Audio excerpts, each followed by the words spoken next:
Ito po ang ating moto machine. Ito ay ginamit natin sa loob ng 4 na araw na umabot ng 42 meters. Ito ay pinalitan natin ng ink na Sublinova nung nakaraang linggo. Ito po ang printer head. At yun naman po ang copy. At ngayon naman po ay mag-click cleaning po tayo.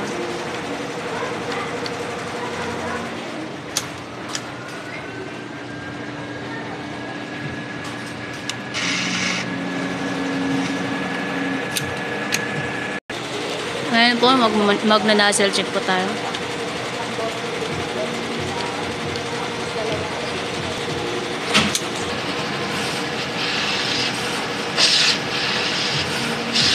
Ayan po, okay naman po. Ito po ang ink tank. At ito naman po ang ating use tank. AVR. Ito naman po ang ating Sublinova ink. Unused. Hindi na po tayo bibig. Sublinova ink na po tayo ngayon. Ito naman po ang ating Subli-Roll. Yellow ink. Magenta, cyan, at black po. Ito naman po ang ating daily maintenance.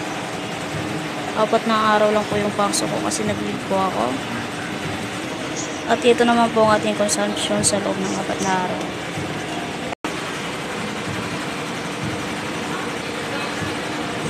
Na umabot po ng 42 meters. Thank you po.